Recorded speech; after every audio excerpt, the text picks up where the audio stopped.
From Tidal Health Group, this is Health Impressions, where we break down healthcare marketing strategies for consumer brands with industry experts. I'm your host, Bryan Cush.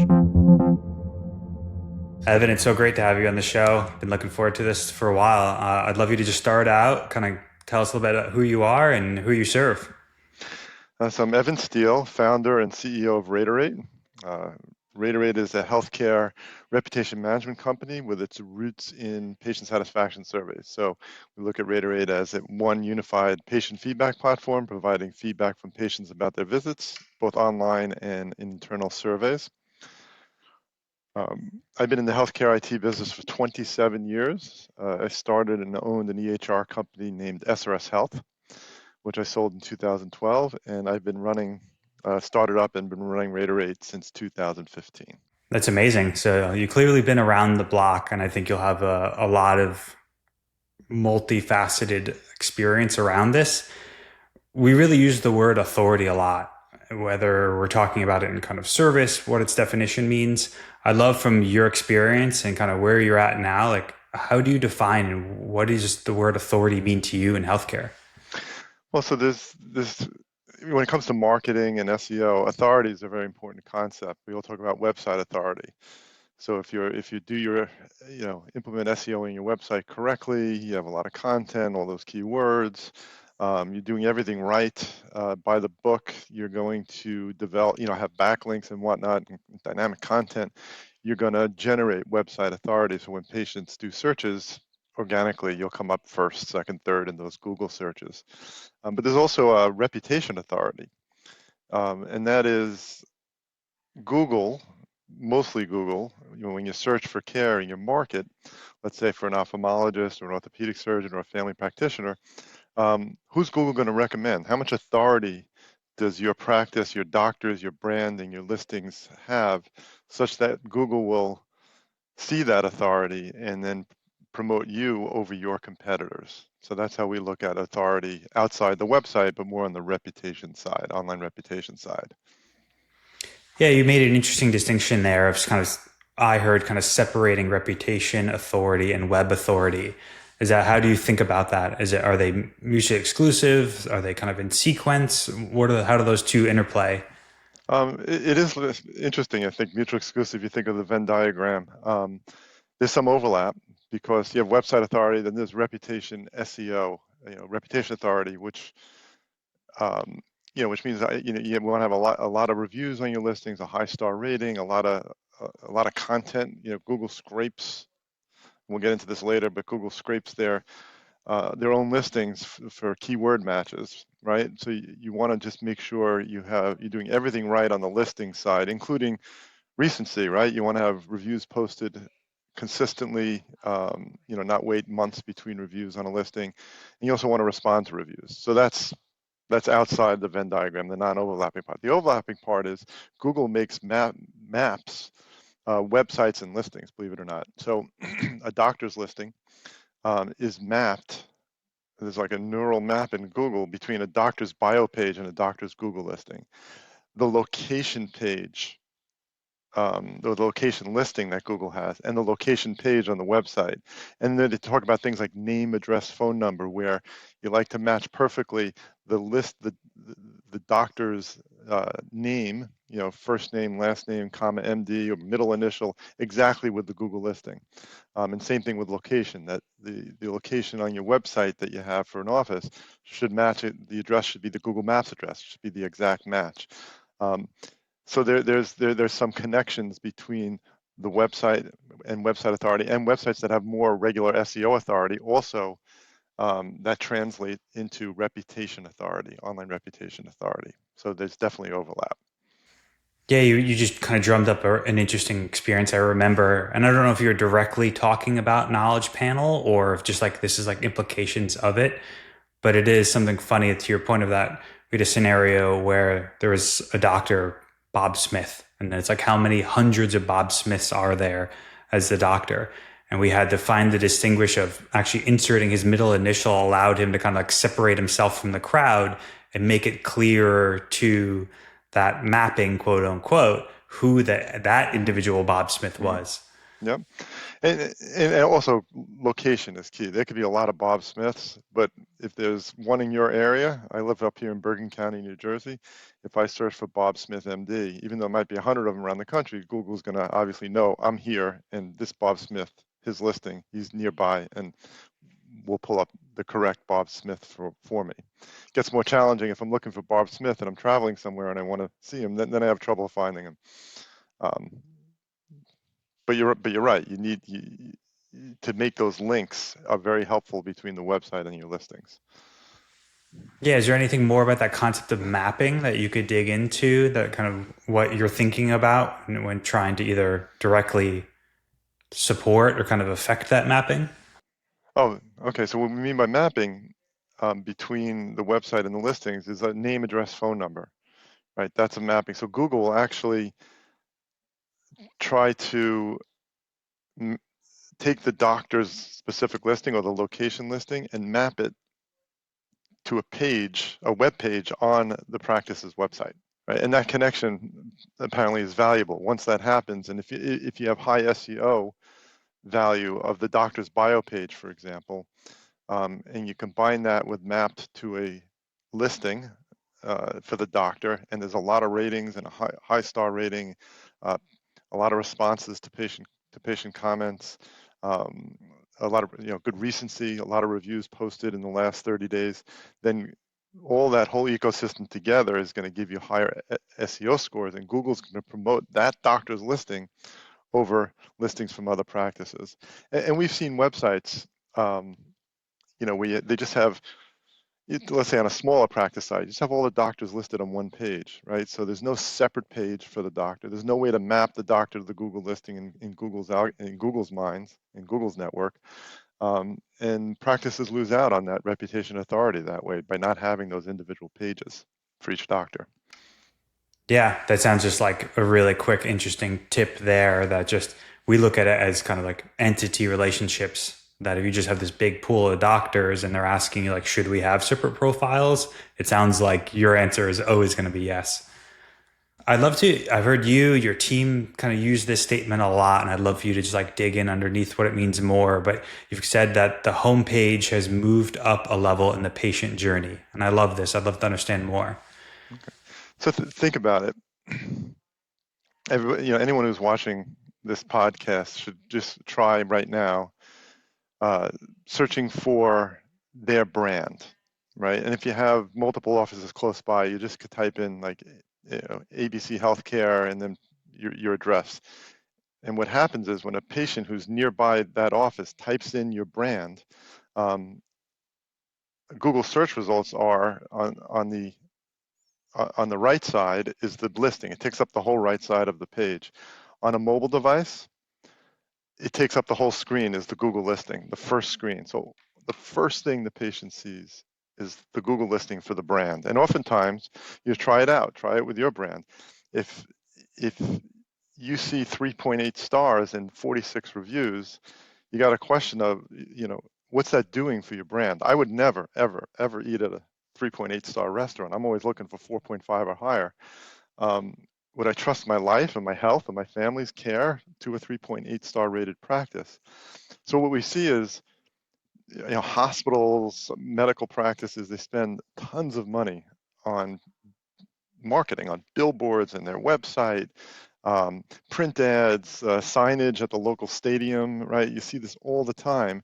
And what that does is it gets the practice's name built into a person's mind, right? Front of mind, right? So now they need care. They type the name of this, let's call it a medical practice. They type ABC Orthopedics, and the first thing they see is 3.8 stars. So all that money invested in marketing spend to get the desired effect of someone typing your brand in Google, they want to call you. They don't know what your URL is. They're typing your name in Google, and boom, they see this 3.8 stars prominently displayed on the screen, and really the only thing they see on a mobile device. To me, that's inefficient, right? You can spend all this money. Like, you would never take that 3.8 star listing and put it on a billboard on the side of the road. You'd be embarrassed to do that. Yet, your online billboard, intent-based search, patient looking for this practice, is the first thing they see. So that's what I mean by like Google search results. It's your new It's your new billboard. It's really your online billboard. And just like you wouldn't put an ugly billboard up and brag about your 3.8 star reviews on a billboard on the side of the road, you should not do that on with your Google listings. I think it's so important, and that's kind of low-hanging fruit to fix that. And the same holds true for doctors as well. Search for a doctor in your practice has 6 reviews, 3.2 stars. It's the same thing. And I see a lot of billboards on the side of the road advertising doctors, right? They show the head doctor at a big subspecialty they're trying to promote. And again, patients will type that doctor in the browser and see something very different than what they thought they're going to see. Yeah, that's so interesting. We preach that too in just a different way of always saying this kind of like your online footprint is this 24/7 sales agent, and you're potentially losing work and customers without you even being aware of it. Uh, it's funny. Do you find yourself still having to like have that education conversation that, okay, you can invest in your brand, but you also have to invest in your reputation, and people in healthcare are also consumers? Yeah, I mean that's in, I get involved on the sales side, so I'm on demos, participating in demos, and that's where we provide, or we try to educate folks. We do 3 kinds of searches, right? It's a brand search, a doctor search, and a best near me search. Like every practice should do that. Search for your brand. What do you see? Search for your um, some of your doctors. What do you see? And then do a best near me search. So best gastroenterologist near me, best emergency room near me. Like what is Google promoting? And like I said, it's an education. There's lots of education that we need to do to get people to understand that patients are making these searches, and they could look at their listings data. They could see how many hundreds of thousands of impressions these listings are making in front of patients or prospective patients, and trying to make the neural connection, I used that term before, between their marketing spend and getting to their website, and trying to show them with those three types of searches, the brand, the doctor, and the local near me search, um, that there's oftentimes like a stick in the spoke. Like everything's working well with your marketing, your website's beautiful, but you screech to a halt with those online listings. How do you think about affecting those kind of best near me, top doctor near me? Those are the holy grail of searches that that person doesn't know you yet, but they've showed this intent. Like, how do you think about trying to show up for those types of queries? So there's 2 parts. One is just the 4 R's. On your listings, look at for the 4 R's: ratings, reviews, recency, and responses. Ratings, a lot of ratings. We talked about before. If I do best knee replacement surgeon near me, or like for plastic surgery, Botox is the gateway to more procedures, more Botox, and then eventually a facelift and other cosmetic surgery procedures. So how do you rank when someone says best Botox procedure or doctor near me, right? And the thing is, if I'm looking for knee replacement or Botox, the first R, reviews, you'll see if I go type in right now, best knee replacement surgeon near me, you'll see Google's 3-pack, the 3 listings that they recommend. They'll actually bold the word knee replacement. They pull from the comments that have been posted in that listing, and they'll regurgitate it in those 3 listings they promote. So you'll see knee replacement or surgery. So Google is looking for keyword matches. So that's why lots of reviews with lots of comments. So there's more of a chance, more reviews, much more of a chance of the word Botox or the word knee replacement or hip replacement or endoscopy, more of a chance that it shows up in those comments. So lots of reviews is important. And also just having 1,000 reviews versus 200 is also valuable. Google's going to score you higher, and it also, creates trust and social proof among patients if they see 1,000 reviews. So that's ratings, reviews. So ratings, the star rating. Whenever you do you could do it again. Type in best near me. Google's only going to show the ones with the highest ratings. They're not going to show um, any practices or doctors in the market, in the Google 3-pack results that have low star ratings when you search for best. So you're going to see the 4.7s, 4.8, 4.9 star ratings. So you got to have high star ratings. Otherwise, you're not even going to, if you have a 4.2, you're just not going to, if you're in a competitive market, you have a 4.2 star rating, you're just not going to be in those best search results, where obviously you want to be. Um, Recency is important. There are articles Google writes about it where you want to um, keep your listings fresh, right? So a listing whose last review was posted 180 days ago is not going to score as high as if there's been a review posted in the last few days or a week. And then responses. Google also writes a great, they value engaging with customers, or in our case, patients. So to the extent that you respond to patients, Google loves that, and they're also going to score the listings higher. So there's those four things, the four R's, help you get into that three-pack, um, uh, into the three-pack and be promoted by Google. The other thing is number of listings. What you want, the best is three-pack domination. We have your listing, and then two of your doctors are also listed in the three-pack. And the only way to do that is to make sure you have doctor listings, so not for every office at which they practice medicine. So if you have a doctor in a satellite office and you're out, a half hour, 45 minutes from a main city, there's probably not a lot of competition there. There might be one or two. If you could really build up the location reviews and the doctor reviews and do a good job, then you stand the chance of dominating, where best whatever near me, you're going to get the practice and two of the doctors, and now the patient, and all those listings look good, and the patient is not even going to consider your competitors because you're dominating that search result. Yeah, you dropped a lot of knowledge in there. I know. I'm gonna try and parse out so much. There's one right at the end that I think you kind of explicitly answered, but it's one we get a lot around: should we create profiles for our providers? And it sounds like is there ever a scenario where you're recommending not to? Um, you know, it's a pain to create the listings. We all know that the Google doesn't support postcard mailing anymore. It's painful. So with larger practices that have multiple satellite offices where doctors rotate and sometimes go for a year here and keep moving, and maybe they see 5, 10, 15% of their patients at the satellite office, let's triage. Let's not focus on those listings, but let's create listings for where doctors are seeing patients and they're seeing a good chunk of patients, especially in the suburban or rural areas, because again, that's where you get a chance to dominate. And also from a patient's perspective, think about, I'm a patient, and let me use an example in a city. I live in New York City area, so I live in a suburb um, uh, in Bergen County. But if there's a town where a doctor sees the patient like 20 miles west of where I live, where it gets very rural, a patient might get the name of that doctor from a PCP or a friend or their Facebook group or their insurance guide. And now I say, boy, let me check out this doctor. So they type in the doctor's name. If the doctor doesn't have a listing, 20 minutes east of me for that office, Google's going to show the listing that's in the main office location where that doctor practices. And the patient might think, oh, I don't want to travel all the way over there. I want someone near me, right near me. So just by Googling that doctor and not seeing the doctor in their locale, you might lose that patient to your competitor. So create the listing so that when the patient searches for that doctor in that more rural area, they'll come right up. The listing will come up. They'll see the address and say, "Oh, that's right near me. I like it, and it has good star ratings.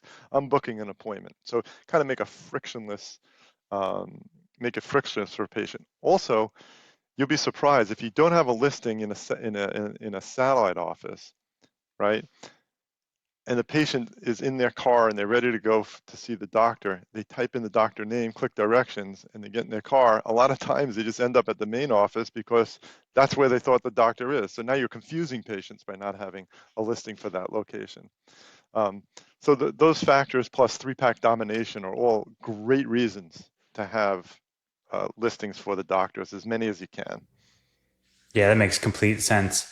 You started out, I think the first thing you said was really interesting too, because I was having lunch with a practice owner recently, and he was talking about how they feel they do a good job requesting for reviews and they're getting reviews, but then they're just clicking 5 stars and they're writing nothing.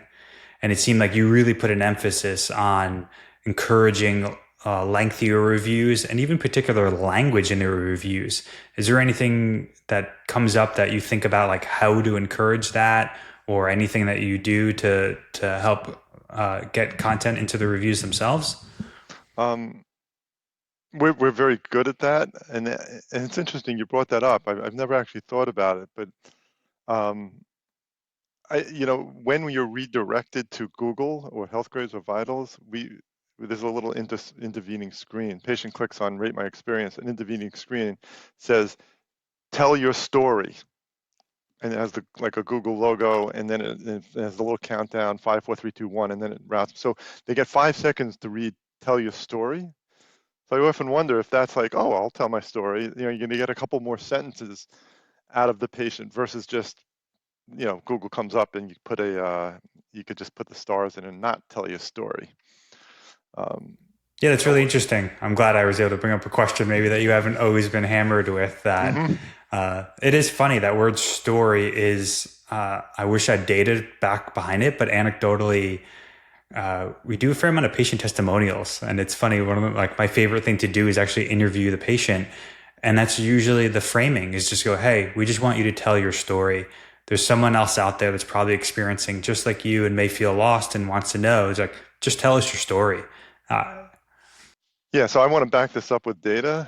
We have the data. We do a lot of replacements of other vendors, just like other vendors, always have replacement stories. But it'd be interesting to look at the percent or the average comment length pre-Rater8 and post-Rater8. It's all in our database. It's just a query. Be interesting. So we actually have that data. Just gotta extract it from the database and calculate it. So I'm gonna now you have me going on a little research project after we're done. Well, add some flair to that. I'd be curious how you think about like, because you made a really interesting connection point as well, is that the more the review matches the actual query, the better as well, because it'll bold it and highlight out. If you do a survey first and then ask the patient to post a review in Google, you're going to lose a lot. It's without doing a survey, you skip a survey, you actually get 3.5 times more reviews than doing a survey first. So anytime you introduce workflows or clicks or messaging in between when the patient's ready to leave a review and when they land on Google to post a review, you get a drop off and you start decreasing the number of online reviews you get, and those are the 5-star reviews typically. So you get less ratings and lower average star ratings that way. That makes a lot of sense too. I mean, that's just a little nugget there. It just sounds like less friction in the process. Correct. That's the best way to do it, we find from our research, and we've done it many different ways over the years, and we find that the best results come from the most frictionless approach. I want to recognize that we both are not lawyers at all, but I'm very curious to hear just if it's your experience or if you have anything direct to say. That we share our office with a law firm, so there's probably a proximity bias to where my head is with this. But there's so much swirling concern around responding to reviews. How do you think about that from making sure it still happens, but just recognizing the fact that we're in healthcare? Mm-hmm. So I have to preface this that I'm not a lawyer, and when I'm not here to provide legal advice, and you need to obviously talk to your own lawyers before you respond to any reviews. But the clean. So there's so many articles that you don't want to, even though the patient posted a review, and even though the Google handle is their name, oftentimes, so Bryan Cush. Um, you don't want to mention the patient's name in your response because we just don't want to acknowledge that the patient was there fully. So you don't want to mention, Bryan, thank you for the feedback. We don't want to mention specific procedures. Oh, we're sorry you had a problem with that endoscopy and that, the anesthesia took too long to wear off, right? You don't want to mention those specific things. So, we have a templated system and an AI-based response system.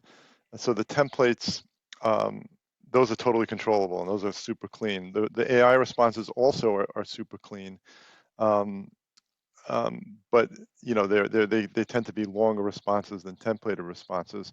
And our AI prompt is just make sure that we don't talk about procedures, we don't mention any patients' names, and it's more like, thank you for the 5-star feedback, or thank you for the feedback, we appreciate it, or I'm sorry you had an issue with your uh, an issue checking in, we'll talk to our staff about it. But again, we just don't want to mention names and procedures. So that's the challenge. The cleanest way is not to respond at all.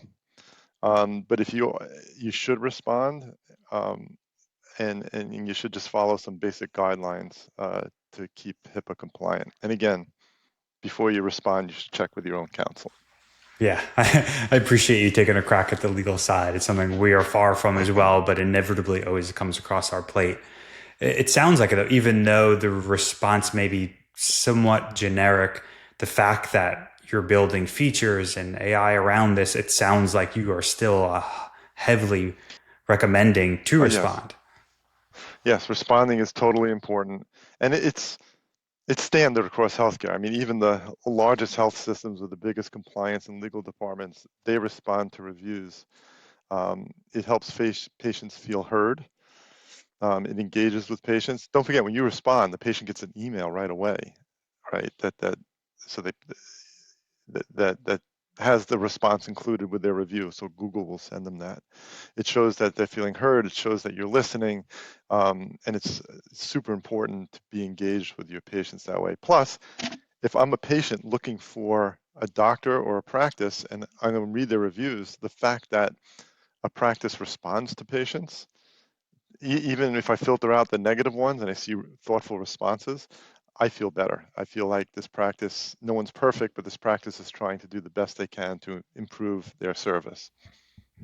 No, I think that's a really important reminder. We're so technology and kind of data driven, just that it's kind of simple emotional response that, hey, I was heard and recognized is Hmm. one to not overlook. Right. And like we said, it's the fourth R. Google is going to promote your listings if you respond.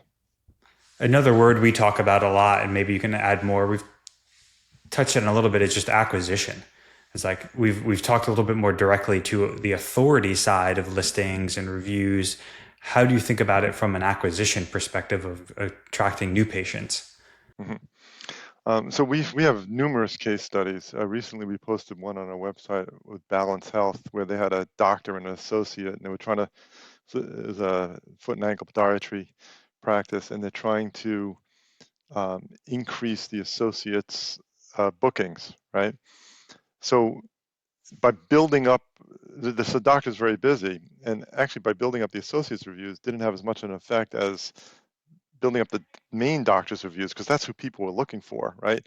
So they built up his reviews. They got so many more calls coming in from those reviews for the doctor, and he's so busy, his schedule's out 6-8 weeks, that they were able to grow the new associate schedule much more rapidly, because of the senior doctors uh, uh, Google listings and improving those scores. We also have just tons of case studies with our practices.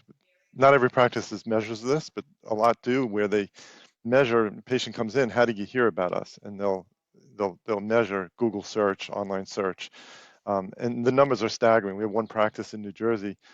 It was an ophthalmology practice. They had 109 new patients per doctor more a year coming in through Google search, which is a lot. Our break-even ROI is, if you look at the cost of our software, just one new patient for a doctor a year. That's all you need to break even. And this practice was having 109. But one a week, 30, 40, 50, 60 is common as well. And it's just common sense, right? I do these searches. I I search for doctors. I mean, my friends, my wife search for doctors for her parents. There are people now, because of COVID, there's a mobile workforce, right? So people are moving to different cities, and now they need a whole new set of doctors. I go to Florida. I spend some time in Florida because I can. We have a remote company, so now I need a doctor in Florida. Best near me search. That's what that's exactly what I'm going to do. So the practice that's going to win my business, and get me as a patient, is the one who's doing the best job and has a lot of reviews, and that I could feel like I could trust. And I would say, if I found two doctors, I had two doctors on my list. One had 100 reviews, 4.9 stars, and one had 6 reviews, 3.8 stars.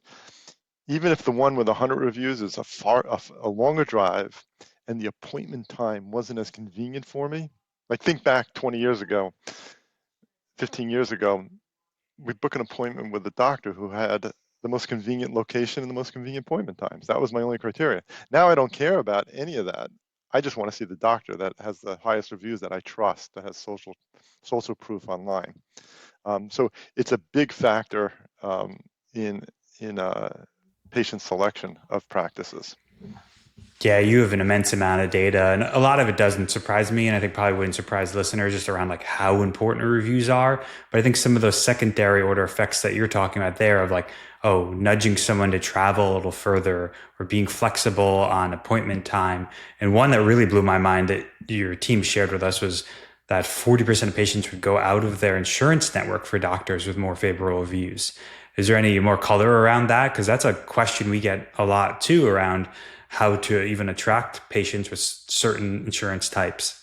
Yeah, it just depends on uh, your insurance plan. Do you have an out-of-network option? The income profile of a patient. But again, it's my health.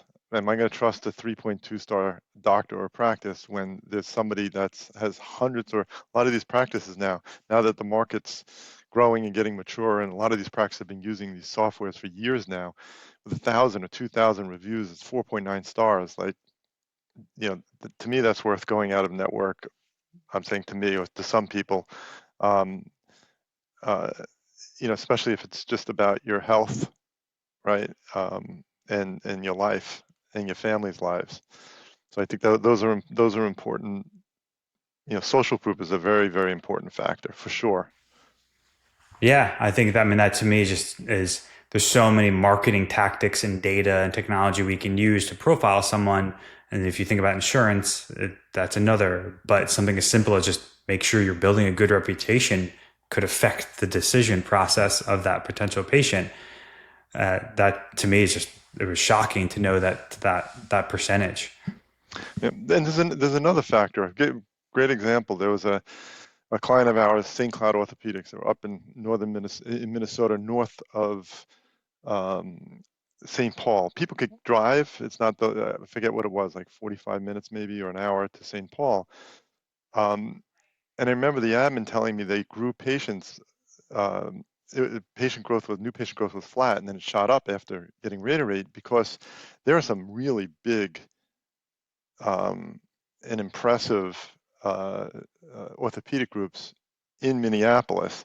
But if I'm living, let's say, a little bit south of St. Cloud, and I'm like a 30-minute, I could do 10, 15 minutes to St. Cloud or a 30, 45-minute drive to Minneapolis. If I'm seeing that my local, close, convenient orthopedic practice has great reviews, great. I'm so happy I'm going to go there. But if I have to drive another 15, 20 minutes because my nearby practice doesn't have online reviews and I'm not so sure and I'm not feeling good about them, but the one in Minneapolis has 1,000 reviews and I could get super comfortable super quick with the doctors and I'm reading their reviews, and I'm going to make that extra drive. Like I said before, I'll go out of my way for a higher star practice. So they reversed that trend of patients in their area driving down to Minneapolis and going up and staying in the St. Cloud area by building an amazing online reviews for their practice and their doctors. You dropped a lot of nuggets throughout this. I'm curious to just kind of open the door to just is there any like kind of like top of the list tips and tricks you think about, especially around reviews and Google listings? Well, it's not just Google. We've been talking only about Google. There's Yeah. the other review sites, Healthgrades, Vitals, WebMD, there's Facebook, a few clients like RateMD, there's Yelp. Um, Healthgrades especially is something to look out for. Um, I don't know if you've noticed, but when you type in best whatever specialty near me or PCP or family practitioner, pediatrician, in a lot of markets now, the very first set of search results are 8 or 10 doctors that come from Healthgrades, and it will show the first two. It says this doctor has 4.9 stars and 38 reviews. So the very first thing patients see are Healthgrades doctors, right? And you have to scroll down to see that 3-pack, the Google recommendations for the Google listings. So to me, a little nugget is Google's most important, we know that, but let's not forget about health grades. So you kind of need a software that understands this, or a company that understands this, that's going to build your location listings, your doctor personal listings, your doctor personal listings at the satellite office, your health grades, WebMD, vitals listings, has the flexibility to say, okay, health grade is more important than vitals and WebMD. Let me make sure a larger proportion, let me set my goals higher for health grades, so a larger proportion of patients will be sent to health grades than WebMD or vitals, but not as many as the Google listing, right? So you need to build up not just my Google listings, but there's a whole ecosystem um, of secondary review sites that are also important. And if you Google a practice, a listing, a doctor, you'll see at the bottom of the listing, you scroll down a little bit, Google has reviews from the web, and they pull in Health Grades, Vitals, WebMD. At Rater8, we have our own pages. They sometimes pull in Rater8 verified reviews pages. So we know Google is scraping and understands that a doctor's listing is associated with other healthcare review sites like Health Grades and Vitals, and that they're importing it and bringing it into the Google listing. And I've seen studies where by building those secondary review sites, you also help your authority, your reputation authority. So it helps. So not, and I always say, if you have 1,250 reviews on your main office listing, what is the value? And you just had one posted this morning. What's the value of the 1,251st review? It's basically nothing, right? Much more valuable is to build the doctor's personal listing, or even let's go to health grades. And if they're at 18, let's get 19, 20, 21. Those are much more valuable than the 1,251st on the main Google listing. Um, so the tip here is don't look at just Google listings at doctors and uh, uh, locations and brands. Look at the whole online listings for healthcare holistically as one ecosystem and one beast that needs to be fed. Yeah, I think there's a really important lesson in there that I heard is that data and reputation management is a process, not a project. Because we often come across that where they're like, oh, we claimed our listings, we like ran for a month and got reviews, and then we stopped. Yep. Yeah. And then you lose your third R, recency. You lose on those keywords. You lose the ability to respond to patients, and your star rating starts to drift down because we know when you don't do anything, you don't come near the star rating as if you're proactively doing something. Um, so then, those best near me searches, you're not coming up with if your star rating drifts down to 4.7 or 4.6, then don't appear in those best near me searches. So yeah, what'd you say? Not a project, it's a process. I love that. That's exactly frames what we're talking about in a perfect way. Yeah, it's why you guys come up in a lot of our team's conversations too. Is like that's foundational to what we do. If we're running marketing campaigns or paid ads, like somewhere in the search journey, someone's coming across reviews. They want that validation. And if you don't have a process in place to continually approach that, we're not going to run the campaign because it's just we know we're going to have problems downstream. So we really preach that idea that like it's so common that they come in and go, oh, well, we had this groundswell effect and all the admin got reviews for a month and now we're tired of it and they stop. Hmm. Yep.